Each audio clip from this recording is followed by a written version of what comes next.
Good evening or good afternoon, everybody.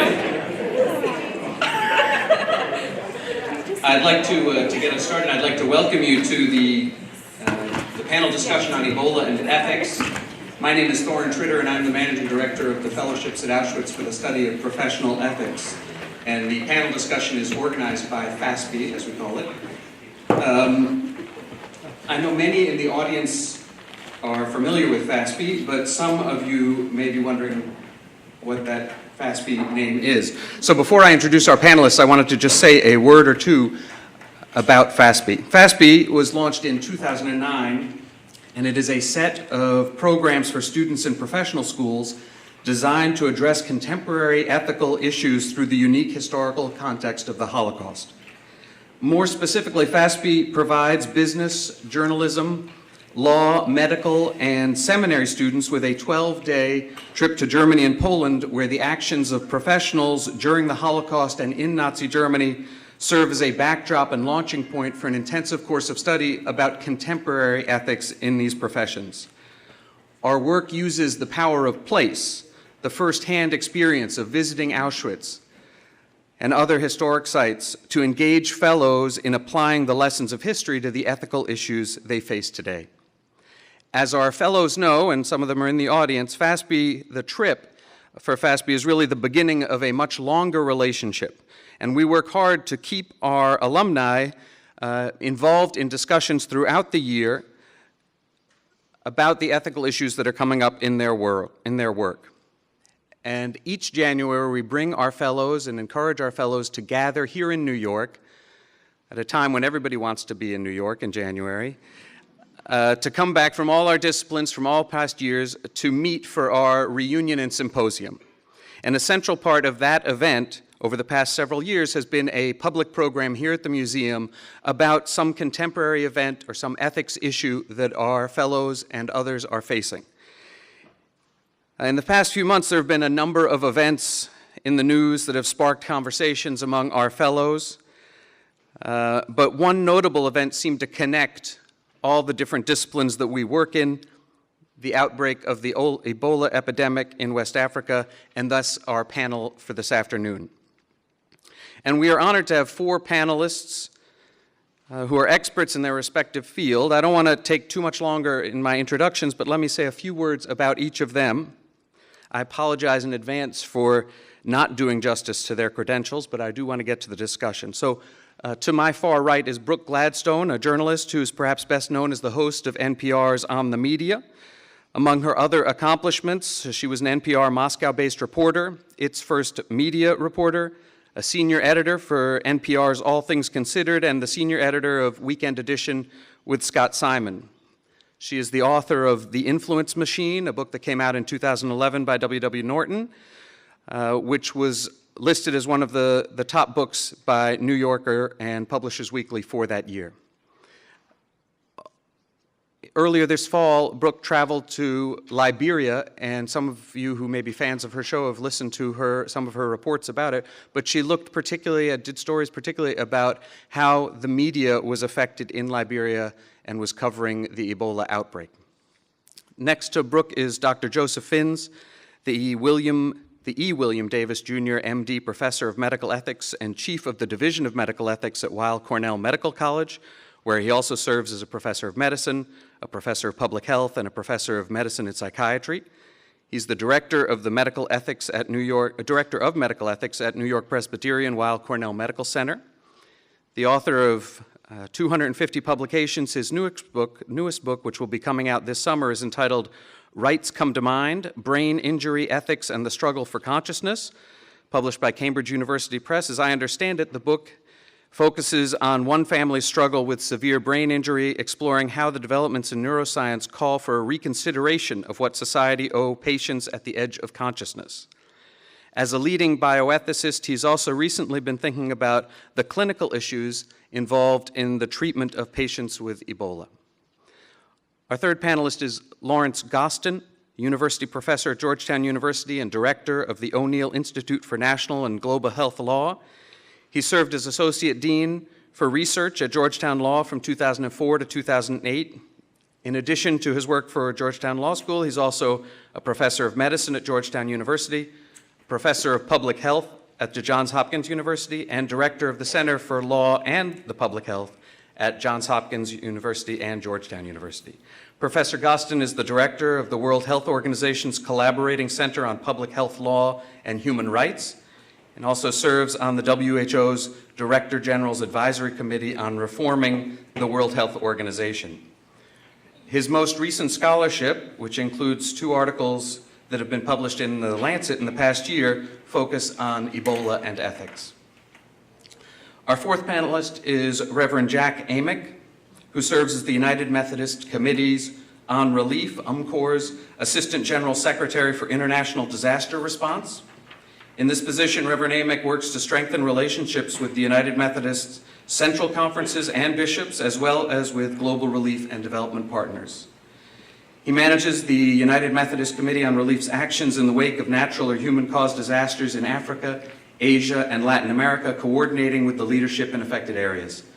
Prior to being ordained a United Methodist elder, Reverend Amick served as Vice Consul for Economic Affairs at the Mumbai Consulate in India, and before coming to UMCOR, he worked on disaster response for the Peace Corps and for Red Cross. And finally, our moderator, immediately to my right, is David Goldman, a partner in the law firm of McDermott, Will & Emery, here in New York, the head of the firm's International Corporate Advisory Practice Group. In addition to his professional work, he is the founder of FASPE and the chairman of the FASPE Steering Committee. So welcome to you all, welcome to you. And David, let me pass the baton to you to lead our discussion. Thank you.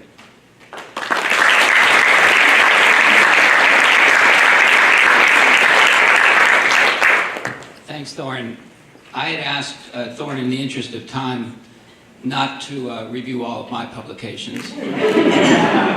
So, thank you. There's a long list somewhere. I thought it would be good just to, as I've said, as we talked, to set the table a bit and to ask each of you to speak for a couple of minutes about what you think we should be talking about today, what interests you as relates to ethical issues in your professions. Brooke, do you want to begin? Sure. For us, obviously, for anybody in the media, when you tell a story, obviously you want people to listen to it or to read it or to see it. And so there's a problem of framing, basically just a problem of how do you tell it in a relatable way.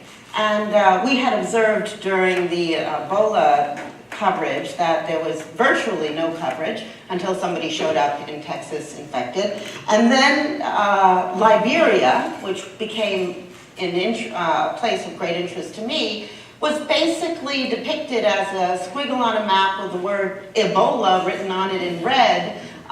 Even the stories that came from there, stories full of pathos, didn't give you a sense of the people at all. It just gave you a sense of the victims and the disease. And I think that tends to flatten the perception and diminish any lasting interest in the story. We have this problem with news emanating from Africa in general. Much has been said in the last week about the disparity in the coverage between the attacks by Boko Haram in Baga and neighboring villages compared to the attacks in Paris on Charlie Hebdo and other sites in the city. So it's, we have a problem. It's partly a racial problem, no question about it. But race, not necessarily born of racism as we think of it, that, we're not interested. It's not that we hate those people, it's that we don't care about those people because we don't identify with those people. And that has to do with race or with location, with their circumstances. And so the thing is that you have to, what I've been focusing on, and maybe we'll talk a bit about in this discussion, is where we go wrong in the media in depicting tragic diseases like this and how we can do it better. Thanks, Brooke. Joe? Well, it kind of ties with what Brooke's saying, and I guess everything I'm going to tell you about tonight is a footnote to that larger question of what's going on, where the pandemic really is causing death at a terrifying degree, although there seems to be some element of containment now.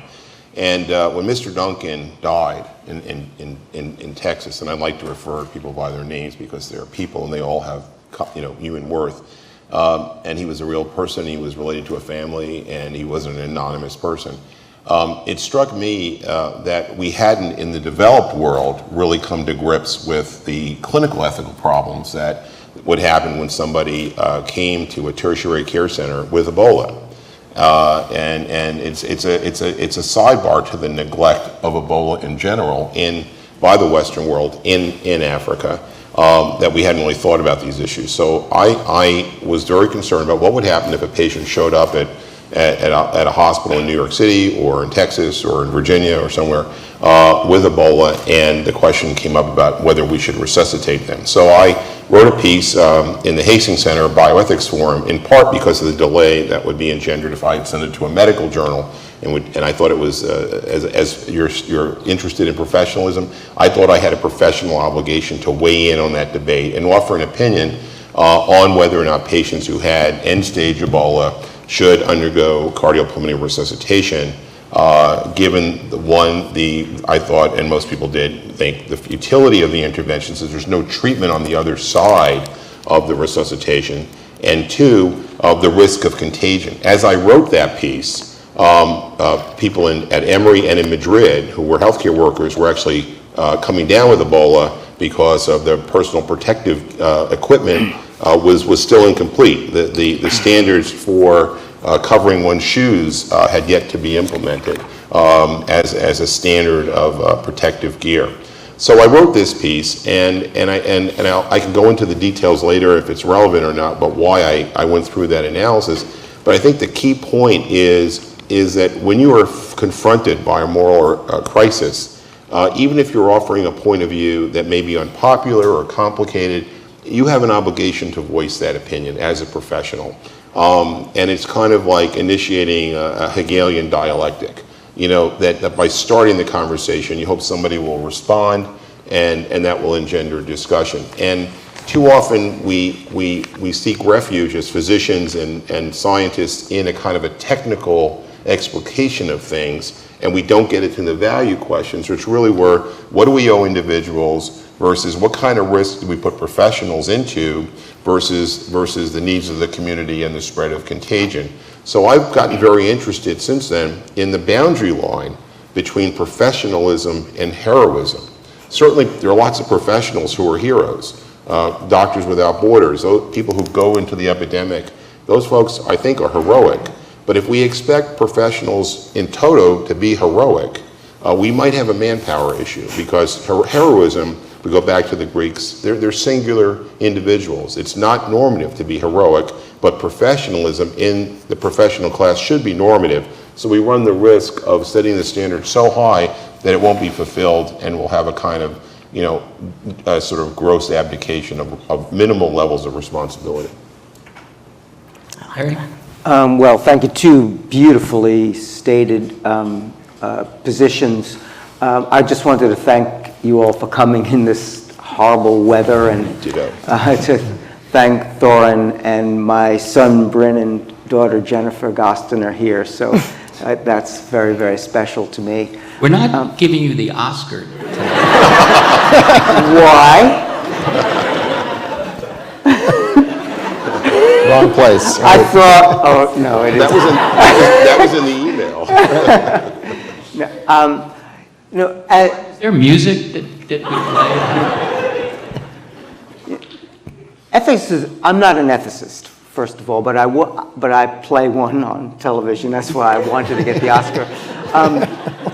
But I was on the President's Bioethics Commission in healthcare reform under President Clinton, and I was on the ethics cluster. And we used to go around the not the Oval Office, that would be in bad form, but the old executive office building, and just shake no to our colleagues as if the ethicists knew what was right and wrong, but we really don't.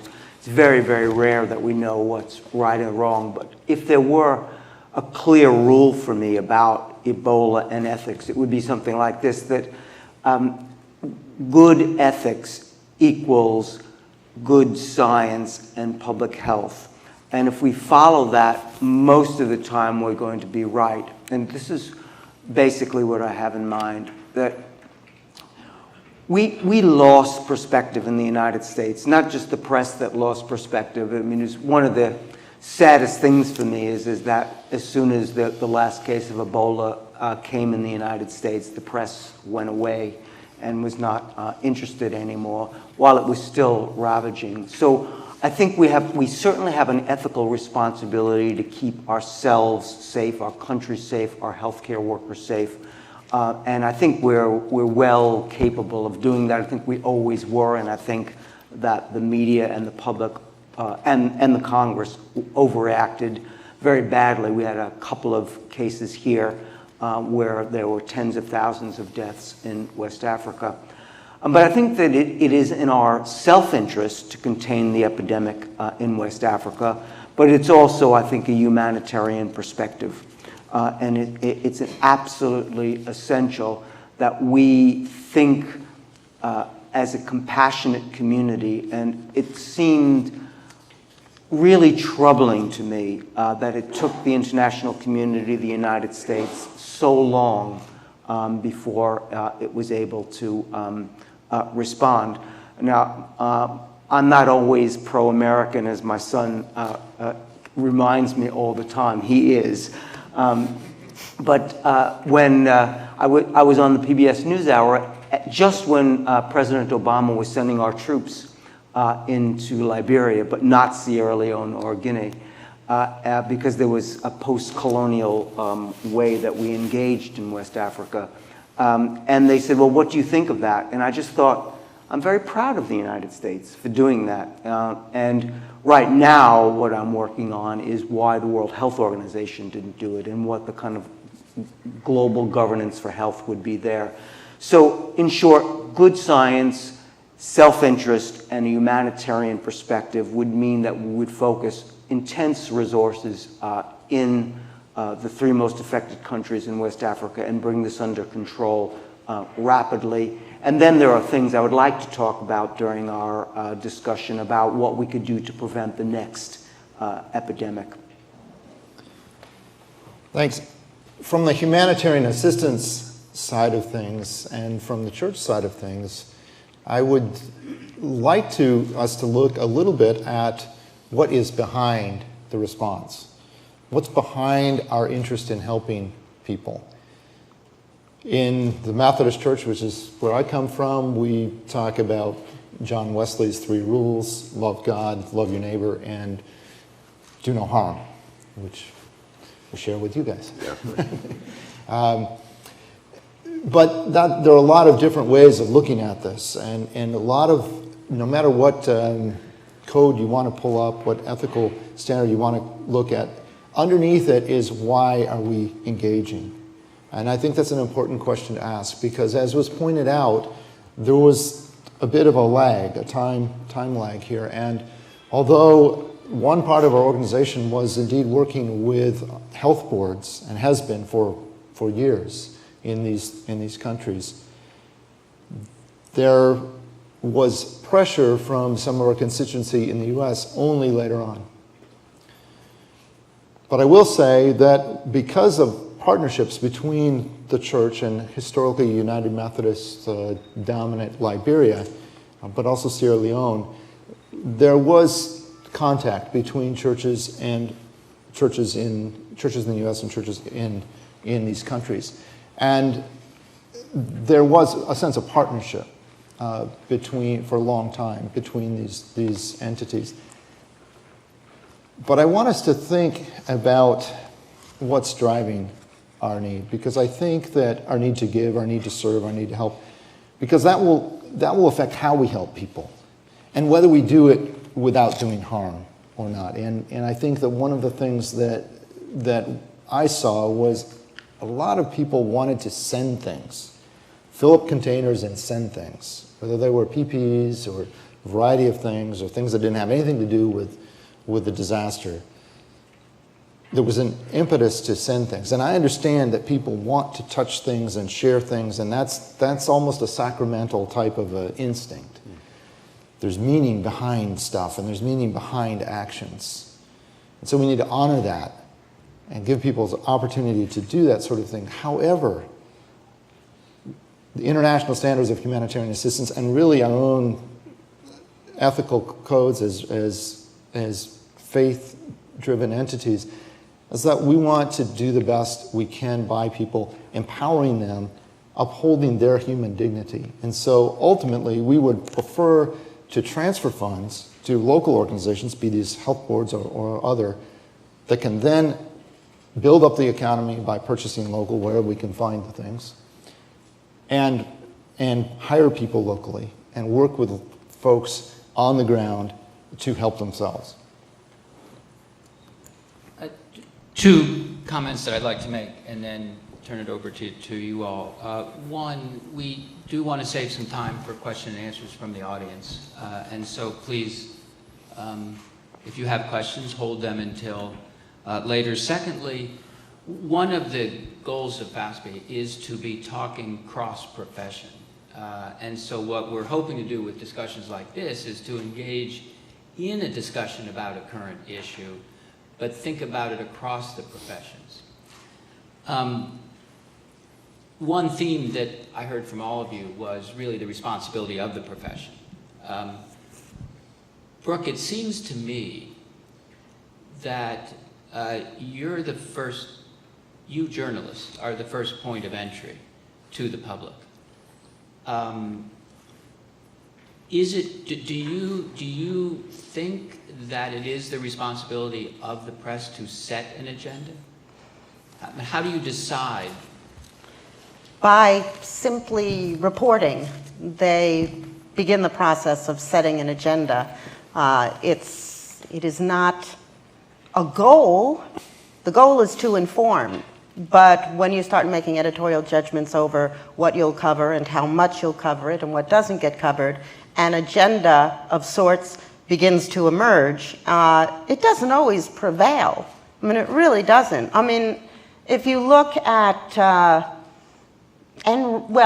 if you look at the banks, just, the economy crashing, or if you look at Abu Ghraib, I mean, these are areas where reporters went again and again and again, drawing people's attention to it. I know there was a real effort to keep telling tiny little slices of Abu Ghraib every time a new headline emerged in order to keep it on the front pages, but it's not as if it tremendously affected much of anything, or if it did, the effects were subtle and maybe one round of stories would have accomplished that. I don't know. And the same thing with, the bankers that have not been tried and have not gone to prison and had their, the fines that are levied that really don't matter and that sort of thing. So I always say I always like to say the media are not as powerful as a lot of people would love to think that they are, because then you can shift responsibility. They are as much a reflection, maybe even more of a reflection, than they are a driver of policy. But I'm not going to deny that the simple act of reporting on something has an impact on it. I think, we shouldn't lay it all on the journalists. I mean, it's really the educational system and basic science and ethical literacy. And it's understanding, how does this disease work? What is the vector? How is it communicated?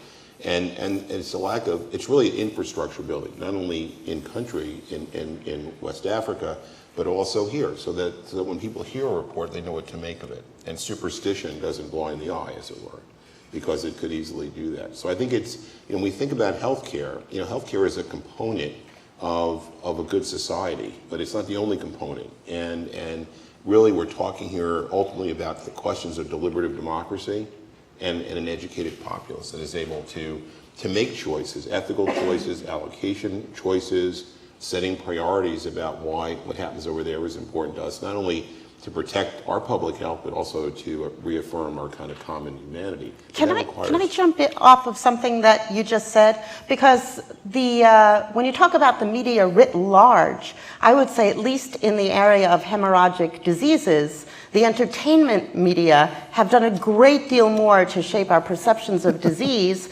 than the news media have. I interviewed a professor who studied the outbreak narrative called, her name's Priscilla Wall at Duke, And she was describing, in the movie Outbreak or in the movie The Hot Zone, or Contagion, there's a new microbe, it creates a new disease, and it's got to be awful, like Ebola, something that liquefies organs and makes blood come out of all your orifices, and it happens in a jungle somewhere, and then because of our interconnected society, it gets into the cities, and it starts to be a species-threatening event, and the solution always comes from the US, ultimately.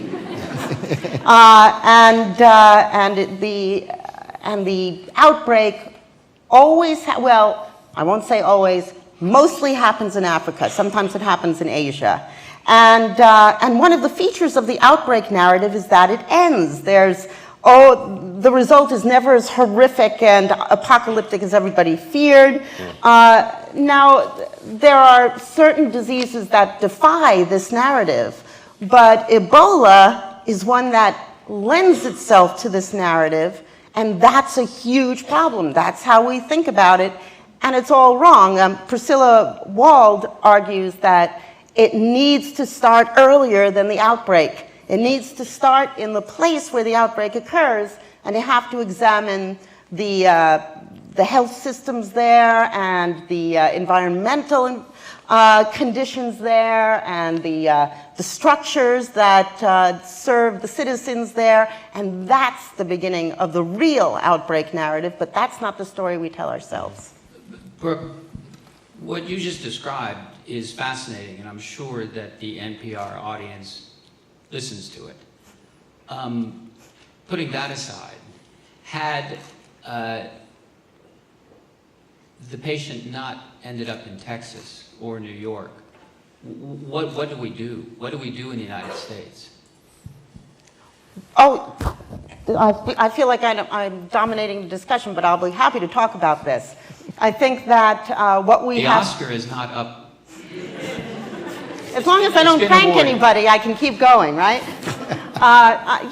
What we have to do is to make those stories into narratives and be careful not to fall into classic journalism pitfalls, one of which is a phenomenon that's known in my business as compassion fatigue, where, what happens is that there's a disaster in an area or an area that is prone to disasters, and you tell them, and then you have to raise the stakes each time in order to, you believe, to get that sense of engagement and that sense of horror that might create an environment in which people care.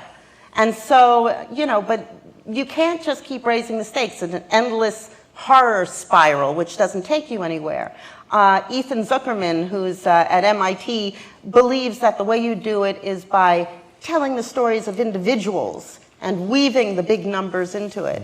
I have a fascinating anecdote that I'll talk to you about later, since I feel my time for now is up, about numbers and their problems and their profound effect on the mind. You raise a good point, and we experience a similar phenomenon, and that is that when there's a big disaster, well reported by the media, though it's not the media's fault, the Yes, pushback. it is. Okay, Yeah, all right. You don't have to apologize to me. The pushback that we get is let's do something very specific around this disaster, and generally lots of resources come in. The flip side of that is that 2 countries away, there may be a Bangladesh or Kashmir or somewhere, that Philippines, that gets pounded with disaster after disaster after disaster, year after year, or a Syria that's ongoing. In those places, we experience the same sort of thing. Compassion fatigue, donor fatigue is how it's translated for us. And folks aren't as interested in giving for those specific disasters. So we've taken responsibility in a couple ways. One way is that we've tried to shift the culture of our organization and our donors so that they're encouraged to give more generally. That allows us the ability to respond to disasters in a way that's appropriate to that particular disaster and not have resources locked up in a particular place on disaster response. We also try to respond to those disasters that are underreported, let's say, less reported, or less heard about. One of the reasons that Liberia was popular was because of the historical connection, the connection with United Methodists historically in that country. But there are places that we did a response a year ago to a snowstorm in Peru that wiped out a bunch of alpaca and had the population there hungry for months. So we provide some food through an organization that works down there. That's the kind of thing that doesn't get the big stories. And so we feel that it's our duty, Christian in this case, to not walk on the other side. It's our duty to be present with those folks in one way or another. Larry, I know you want to talk about resources. Before you, I'm guessing, before you do... No. Oh. Jack, I want to... you've talked about philanthropy. I'd like to come back to the church itself. In terms of, we talked about the media's responsibility to inform. Same thing for the church? I believe so. I think that the church, we have a captive audience. In some places it's smaller than it maybe should be, but maybe getting smaller in some churches, but growing in others. And so we would encourage clergy and leaders in churches to bring truth back into the forefront, to remind people of some of these facts, to point people to the disasters in the world that get overlooked, to point to places where people are suffering so that something can be done about it, so that people can be moved to respond and participate. All right. Well, I think we've talked essentially about two things so far. One is the media's role and education's role, and the other is the humanitarian disaster part. So I thought I'd just spice it up and disagree a little bit with the panel.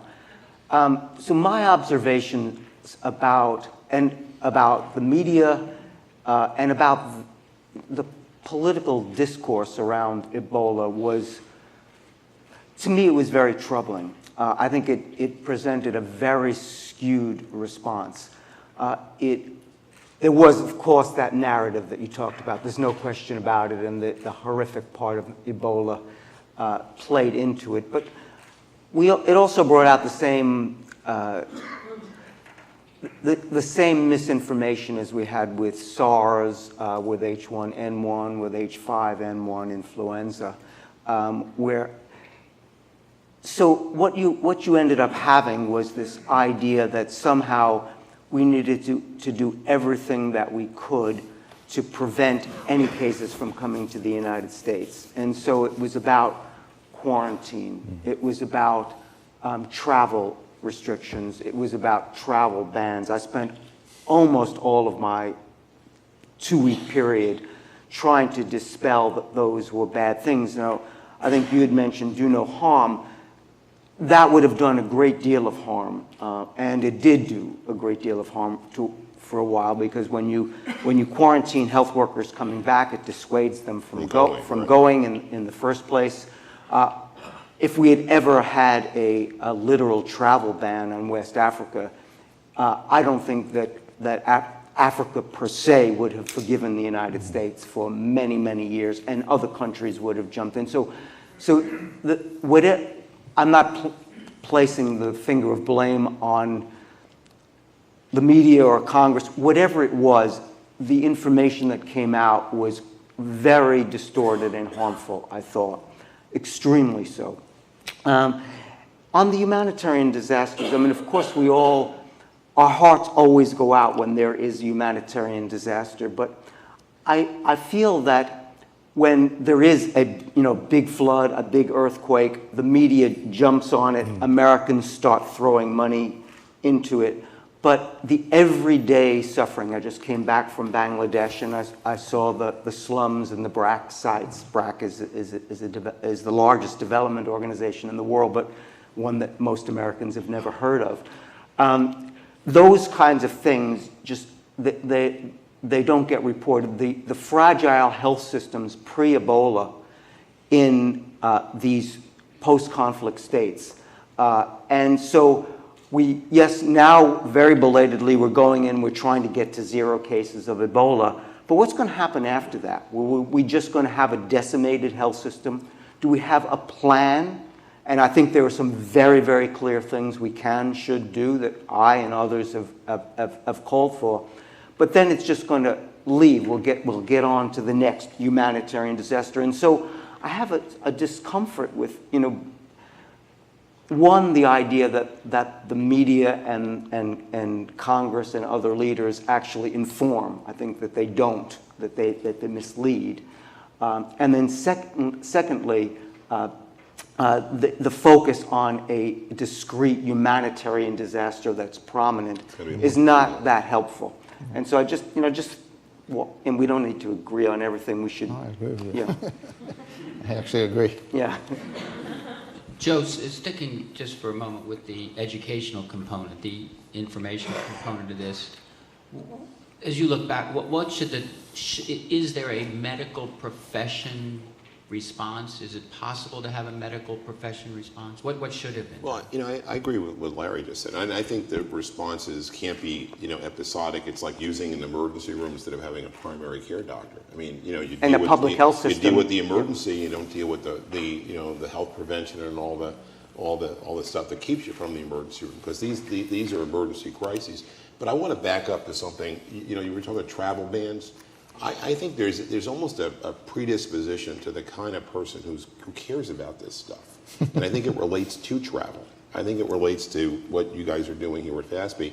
It's about getting young people to go abroad, to live abroad, to learn another language, to immerse themselves in another culture. Mm-hmm. I was a medical student, and I worked in Ecuador for a whole summer in this little hospital, Baco Artis in Quito.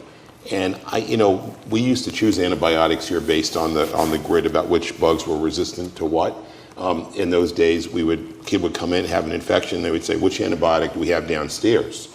Because that's all that there was no drug resistance because the drugs weren't being overused. I'd never seen such deprivation in a healthcare system in my entire life. And since that time, I've been very involved in Latin America. I'm going to Guatemala in a few weeks to talk about research ethics in Guatemala City. And I think that having early pivotal experiences kind of acculturates you to this world that is bigger than here. And I think we have a kind of very narrow view. And it's not medical education. I think whether you're a legal person or in the ministry or a journalist, the kind of people who care about this stuff probably, for the most part, had an early experience abroad and a cross-cultural immersion. And I think that should be, required. And if we still believe in liberal education, which we should, that should be an element of it, because it predisposes people to look at these problems as if they were on, to affirm the commonality of what's going on there and here, to understand the colonial history, President Monroe, Liberia, the freed slaves, all of that stuff is part of the narrative that it's not just about hemorrhagic fever. Can I build on something that Larry said and both of you are working on? And that is, a colleague of mine likes to say this every once in a while, but no disaster is a natural disaster. Right. That's right. Because a disaster, by definition, is an event that overwhelms the ability of the community to respond. If we had invested more in various places, if the governments had invested more in healthcare, in this case, there would not have been a disaster. If there is a storm that comes and destroys thousands of houses and kills people, the storm it's not a natural disaster. Because we could have educated people, we could have storm shelters that people could flee to, we could be prepared to meet that storm in a way that there is no loss or lower loss.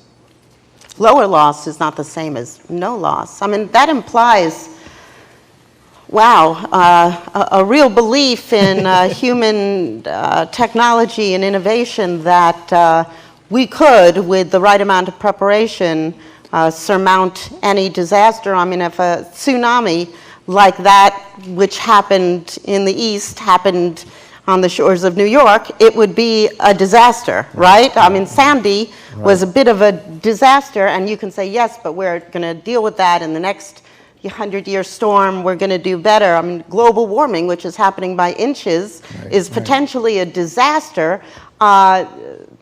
That is the one where I would agree with you, that if humans were far-seeking enough, maybe we could do something about that. But even, I think it's the WHO now, has changed its language to suggest that the movement now, we have to still do what we can to forestall or even prevent aspects of it, but fundamentally this is about developing policies that will help us cope with the inevitable impact of global warming, and that's what the last big report was about. Everyone agrees with Larry. How could we not agree with Larry? But I have to say that, for you to say, we shouldn't be covering this stuff or focusing on it episodically, not covering it. No, I know you didn't say we shouldn't be covering it, but we shouldn't be doing this focus, whether we're media or humanitarian organizations or whomever, governments, Congress. Episodically, we need to have sustained funding to address what is a chronic issue or an issue that will take 30 years to resolve. I mean, all the problems, how to fix Boko Haram is a 30-year problem. You have to do that in Nigeria, and you don't have a government that can support that kind of effort, and we certainly weren't going to supply it anyway. But I think that's, it's absolutely true, but it's kind of like, I wish, I feel we'd be much better as a civilization if there were no war. Because it isn't taking into account human nature, which is inevitably going to have a profound influence on this stuff. And as a reporter, I think about this quite a lot. I mean, there was a study where, they showed 8 kids and said $300,000 will save the lives of these kids and fix all their medical problems. And it was shown to a group.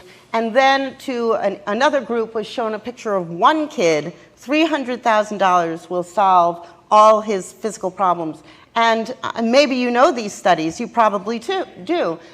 Many more people were willing to donate to the one kid's cause than to the 8 kids' cause. So it isn't even that, one death is a tragedy, 1 million deaths is a statistic. It goes well beyond that. The same guy, Paul Slovak, did another study to see how far does this go. So he had a picture of a girl who was very sick, a young girl, and said $30,000 will fix all her problems. I don't have the exact wording.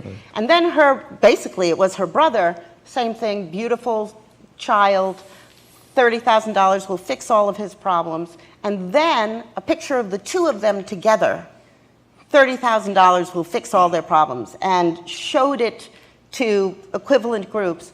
They were willing to give an equal amounts to the little girl and to the little boy. It went cut in half when it was the 2 kids. So it just shows that, in a reverse of basic arithmetic, 1 + 1 is less than 2. That's how we get our minds around things. That's why we cover things episodically. Yeah. Joe and Larry, both of you talked about misinformation, exaggerated reporting. You described your view of public health and the importance of the correct information flow. What do you do differently? What's the responsibility of the public health? What's the responsibility of the medical profession? Well, it's actually a very good question, because I think that was a beautiful example. And I've used that example, but not as eloquently as you just did. But people often ask me, why do we spend so much on individual health care and not on population-based public health and prevention? And I usually try to explain it by the rescue imperative. So we're willing to pay whatever it takes to get the little girl out of the well, or to give her double heart transplants. But if you want to save with vaccination 100 statistical lives of inner city kids, people are just not willing to do it. And it's very prominent in the United States, but that feeling is ubiquitous in my in my experience across the world. And I spend that's what I live for, to try to counteract, because I do, when you asked about resources, I mean, I think that there are very clear, cost-effective things that we could do that, of course, you're perfectly right, we'll never, solve all the problems, we'll never end humanitarian disasters or even the endemic problems, but there's the solutions to me are very, very clear. How to prevent the next Ebola, to me, is very, very clear. The 3 things I would do, I'll just list them very quickly. 1, I would have a global health reserve workforce so that you could rapidly deploy them to an area. 2, I would have an international emergency contingency fund. When the WHO declares a public health emergency of international concern, it mobilizes it. There was an independent WHO commission that recommended it. WHO never did it. And then the 3rd is something I proposed in The Lancet, which is basically an international health systems fund. It's a longer-term health systems capacity building fund. Those things, it seems to me, are very clear. I don't know anybody who really thinks about these problems, who disagree with it, but we don't do it. And I don't know why. It has Bill and Melinda Gates written all over it. No, because it actually doesn't, because, Bill and Melinda Gates are they're wonderful. What they do is special, but they are very technologically driven. And they have an award for you backstage. They're very, very technologically driven. And in fact, we're coming up, the UN in New York in September is going to be adopting the Sustainable Development Goals, which is the post-2015 Millennium Development Goals. And one of the things that WHO and others have really urged was universal health coverage, as basically Bill and Melinda Gates have been very opposed to that. So you would think it does have them written over it, but if you know their signature, it's not. I mean, it's not that they don't do wonderful things and they're not wonderful people, but I don't think they like to solve individual problems. And isn't that the whole thing? Yeah. Is you want to do something that's doable. I think $30,000 will fix that kid. Yes, but maybe not 2 kids. And that's their view. And it's not a horrible view. I don't agree with it, but it's not an indefensible view. Joe, one of the things that I found interesting in the Ebola context is the speed with which vaccines are being approved, which is not the norm in the United States or elsewhere. Can you talk a little bit about how public policy maybe should influence the behavior of the FDA? Interesting question. I mean, one of the challenges going back to our own swine flu epidemic, is the liability of drug companies for vaccines that go bad, even though statistically, when they look back at Guillain-Barré, swine flu, there was no statistical relationship, and it was just a random events in proximity to the vaccination. So there's been some. I don't think I understand what you're referring to. The swine flu epidemic, I think, in 1976, people got Guillain-Barré and ascending like poliomyelitis, and it Big was scandal. thought to be related to the vaccine, which caused an immune response. But it just turned out, if you look at the statistics and epidemiology of it, the number of cases that happened before vaccination and after vaccination were the same, so it was not related in any way. Same as autism. This autism claim. With the Nurisol. Yeah, thanks. So that gets back to the science literacy question about looking at data and knowing what it means and not drawing false conclusions from it. But there have been a number of bills that were passed to actually immunize pharmaceutical houses from any liability that correlate with toxicity from vaccines, because they didn't want to get involved, and because the market was dangerous. So I think we have to create a public-private partnership so that the infrastructure that is available can actually make vaccines. Then it raises the question of the rights of human subjects overseas and not testing vaccines over there. I mean, I'm going to Guatemala in part because we tried to test penicillin as a prophylaxis against gonorrhea and syphilis back in the late 40s, and the President's Commission on Bioethics just wrote a report about 2 or 3 years ago. This is a sidebar to the Tuskegee syphilis study, where they went down and they had this reasonable idea, penicillin can treat gonorrhea and syphilis, might not we be able to prevent it by giving it to people prospectively? And a New York Times reporter, thinking about this in 1947, argued that that would be ethically impossible because you'd have to give people the disease. And it turned out they went down to Guatemala because it was off the radar, and this is all written up in the President's Commission report, and they actually injected gonorrhea and syphilis into patients. They injected cisternal injections for neurosyphilis because the incidence of new cases of gonorrhea and syphilis was so low that they couldn't test their hypothesis. So they gave people the disease. And Secretary Clinton and Secretary Sebelius apologized to their counterparts in Guatemala about 4 years ago. So, so we really have to be very aware of the risk of a kind of research ethic imperialism, and not to abuse the rights of human subjects. On the other hand, if you've got a credible hypothesis and you've got safety data and all, and you have an epidemic, and you've crossed a threshold that you cross here, because I think there should be a similar standard for human subject protections here and abroad, then I think it's okay to test vaccines in the face of an epidemic if there is a therapeutic intent and a greater likelihood of it being therapeutic than harmful. In research, we always exist in a state of what we call equipoise, a state of relative ignorance, and no research is safe. Just categorically, if it was safe and effective, it would be called therapy. And sometimes therapy is not safe. But I don't think we should have a double standard, and we should be attentive to that history, which is really sobering. So let me interpret that beautiful statement for the lay audience. Right. So for Ebola, basically what that would mean is that if you have a vaccine that we test primarily in the United States for safety and basic effectiveness, it then is probably, you will need to test it in West Africa because you don't have indigenous cases here, and so you actually have to do that. The only thing I think you would agree with me, but it's not, you wouldn't always have the same standard of human subject protection here as there, and the 076 trial would be the best example of that.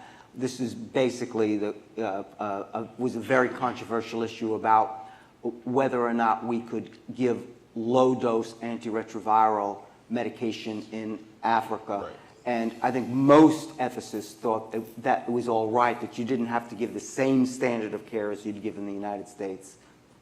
But it was, I'm more thinking about that's an efficacy question versus a toxicity Exactly, question. of course, right. you're exactly right. I was just interpreting. Right, Yeah. thank you. I appreciate that. I'd like to raise sort of a question, and that is that going back to the movies that we were introduced to earlier, are we trying to solve problems in partnership with folks in the field, or are we trying to do it based on a fear that we have, that we harbor? And it's not a question for you guys necessarily, but what are we feeling on this, and what pressure are we experiencing on this? Because one of the practices that we try to engage in is to connect with partners on the ground and ask them how they would like to respond to the disaster and support them in that work, rather than coming in and jumping out of airplanes and saying, all right, here's what we're going to do, and that's a deployment model. That's a model that invades a country and basically says, we're here to save you and fix this problem for you, instead of consulting with folks and saying, how can we support you in your efforts? I mean, just in the literature, in the health justice literature, the argument has evolved from a kind of a human rights approach to what's called a capabilities approach, like SEN and Vedicaporin, that it's really, give people a fishing rod to learn how to fish, instead of just saying, here, this is how you prepare the fish. And really, it's cross-cultural, it's translational. When we teach bioethics, and we've done that around the world, and you just can't explain, what we do here, there, You have to work with partners. You have to find out what their cultural context is. We have a medical school, branch of the medical school in Doha, in Qatar, and we teach informed consent there. If you disclose the level you disclose here to patients there, they think you're withholding something. It's a kind of a paradoxical response because the context is there high and low context societies. It's different than our society. In both places, you have respect for human persons, but the way it gets operationalized can be quite different, and it can be offensive to a different culture if you come in and do the deployment, invasion approach. And so I think it's as much a scientific question as a sociological question. And so, Larry, you gave your three-part solution to the world's problems. It's not a total solution, but it's a good start. 90%. Enough for an Oscar. Yes. Maybe a Tony. A Tony. Is what Jack and Joe, is what they've been talking about in the past few minutes, respecting the local culture, respecting the local needs, are they consistent with your three-part solution? They actually are. Again, I'm going to interpret these two beautiful statements, but when I first got into the field of global health, it's only about 5-7 years ago. I was in public health before that, and I'd had this idea, and I now realize that I was completely wrong. And I said, this is the problem. There's only one problem, that basically poor countries can't afford to protect the health of their citizens, and rich countries don't have the political will to help. And I realized that was complete white guilt nonsense, because the primary responsibility is on the country, and you can't just let them off the hook. The Abuja Declaration, where every African head of state promised to give a certain percentage of their budget to health, none of them have actually adopted that. And so I think we do have to hold them accountable, and not only hold them accountable, but it's their decision. We can't just jump in and do what we want. So I talk about mutual responsibilities. There is a responsibility of each country to provide within their capacities for the health of their population. There's certain very, very clear evidence-based ways to do that. And then there will be a capacity gap, and that's where the international community needs to help build that gap. And I think there's been deficiency on both ends of that mutual responsibility. I don't want to let you off the hook. I'm not with you yet, because you talked about the responsibility for global action. Mm-hmm. But then you talk about capacity gap, which I understand. Maybe it's partially resource gap too. But what if there's not the will? What if there's not the local will? Well, and there's corruption, there's bad governance, there's a whole, the problem, sometimes I get up in the morning and I'm so exhilarated and I think, we can solve this. And then the next I get up and I'm just so despondent. I think it's just hopeless. We can't do it. And yes, there is a huge problem of political will and how you change politics, how you have good governance for health, it's not an easy thing to do. I've got a proposal for a framework convention on global health to try to change the global norms around those things and to try to instill some kind of international norm around health development. But is it easy? Will we ever get to it? I don't know. There are certain things that no one knows the answer to. We know what the problem is. It's just finding the answer is very, very hard in some of these countries. Some of it is because they're genuinely poor, but very often they don't begin to do what they should.